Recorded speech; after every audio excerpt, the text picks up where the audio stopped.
সকাল আমার প্রিয় আপুরা, আন্টিরা কেমন আছেন? আপনারা সবাই আশা করি সবাই ভালো আছেন। আমিও আমার পরিবার পরিজন নিয়ে খুবই ভালো আছি।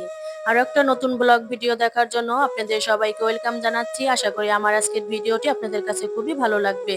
তো ভিডিওটি আমি সকাল ৮টা বাজেই শুরু করেছি। আপনাদের কাছে একটু হলেও ভালো লাগবে।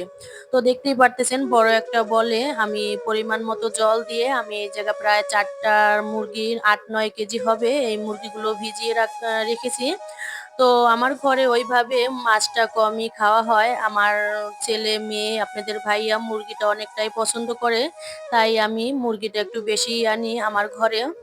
তো এই দিক দিয়ে আপনাদেরকে ভিডিওতে দেখিয়েছিলাম যে আমি ৫ লিটারের মতো গরুর দুধ জাল করে নিয়েছিলাম। তো রাত্রে জাল করেছিলাম তো ওইভাবে ফ্রিজে রাখা হয়নি।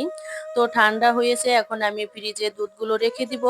তো তার আগে আমার মেয়েকে আর ছেলেকে দুধ আর পাউরুটি খাওয়াবো। তো এটা জাল করে নিলাম। আর দেখেন আমার মেয়ে কিন্তু ঘুমের থেকে উঠে এসেছে আমার কাছে। আমাকে ভয় দেখানোর জন্য। আমার মেয়ে কিন্তু এইভাবেই ভয় দেখায় আমাকে। আমার ছেলেকে, আপনাদের ভাইয়াকে এইভাবেই কিন্তু ভয় দেখায় আমার মেয়ে। তো দুধটা জাল হবে।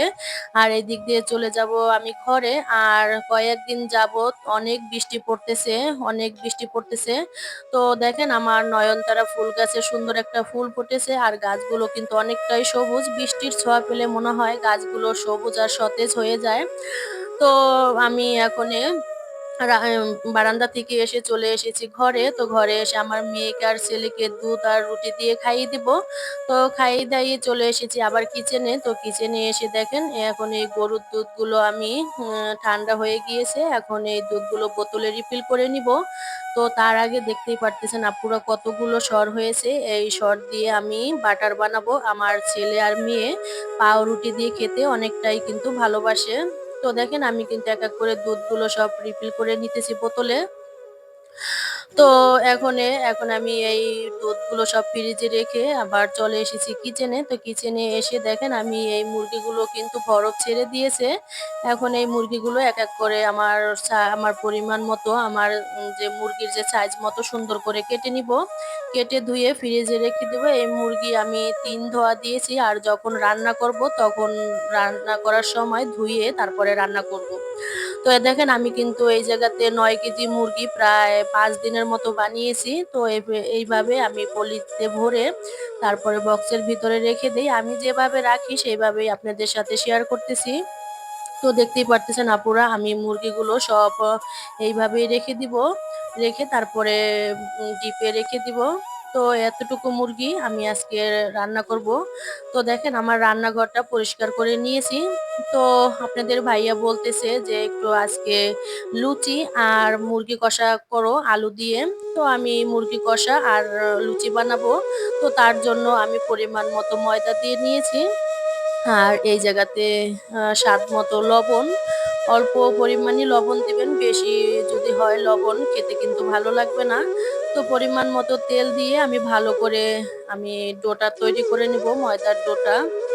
দেখা যায় লুচির ক্ষেত্রে ময়দা যদি আগের থেকে যদি ডো করে রাখা হয় তাহলে কিন্তু লুচিটা কিন্তু অনেকটাই ফুলে। তো দেখেন আমার অনেকটা মথে নেওয়ার পরে ময়দাটা এখন আমি একটা প্লেট দিয়ে ঢেকে রেখে দেব রেস্টে।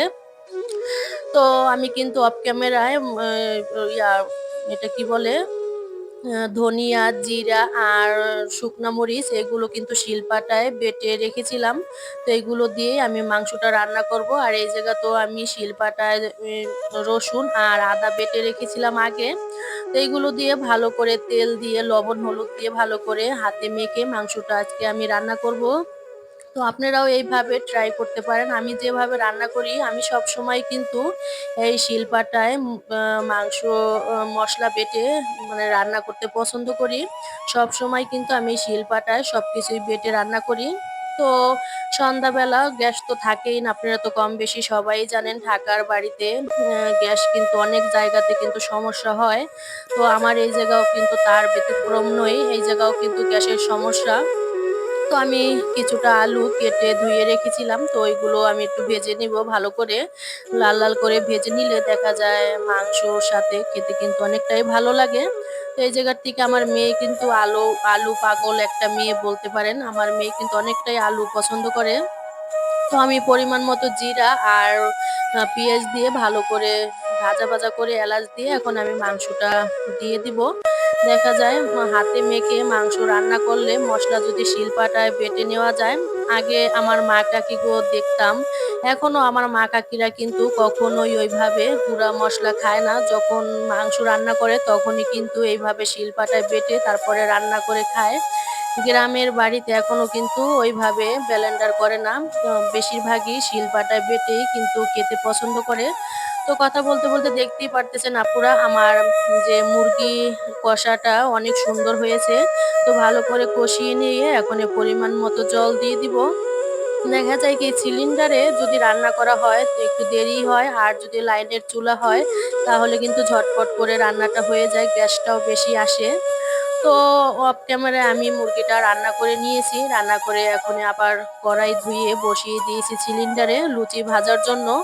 তো এখন আমি আরেকটু লুচিটা সরি, এই ময়দাটা মথে নিয়েছি। মথে নিয়ে এখন আমি গোল গোল করে এখন লুচি ময়দাটা বেলে নিব।